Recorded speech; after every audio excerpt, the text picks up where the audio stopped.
In this tutorial, I'm going to be showing you how to download the Java JDK.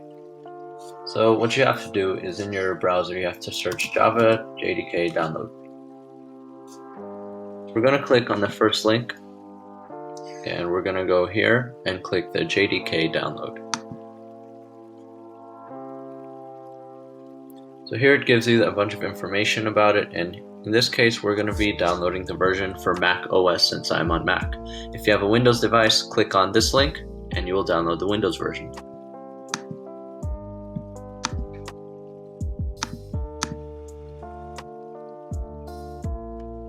So now it has begun downloading, and it should take about a minute or so for it to finish downloading. So now that it's finished downloading, I'm going to open the file.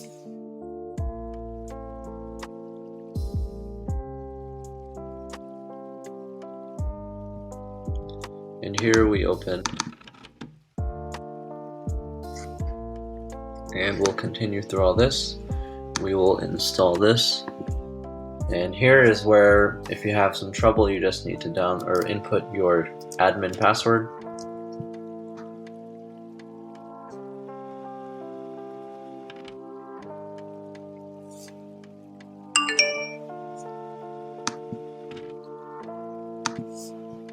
Great, so now we have the JDK.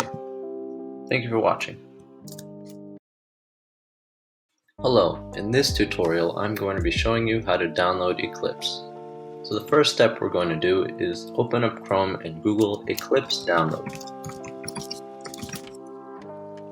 So it will be the first option, and you're going to click Go to Download. From here it takes you to Eclipse's website, where we will be downloading the latest version of Eclipse IDE, which is the 2020-03 version. We are going to download the 64-bit version. So here we're going to click download, and it'll download the version for my Mac since I'm on Mac, and it will download the 64-bit version.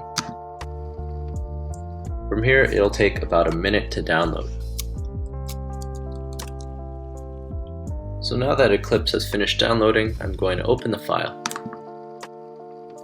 And at this step we can close Chrome.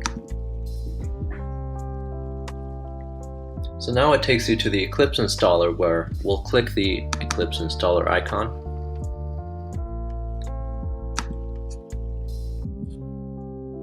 And from here we'll be choosing which version of Eclipse that we're going to use.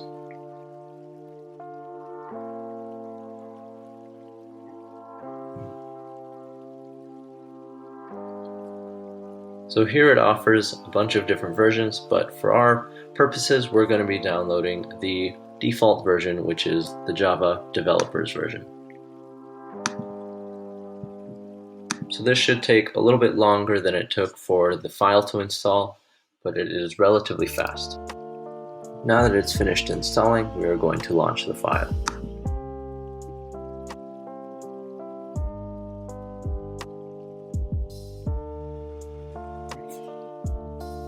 So from here we're going to select the workspace where the files will be stored.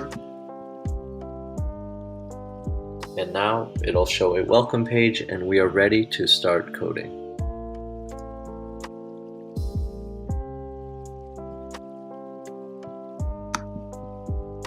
Thank you for watching.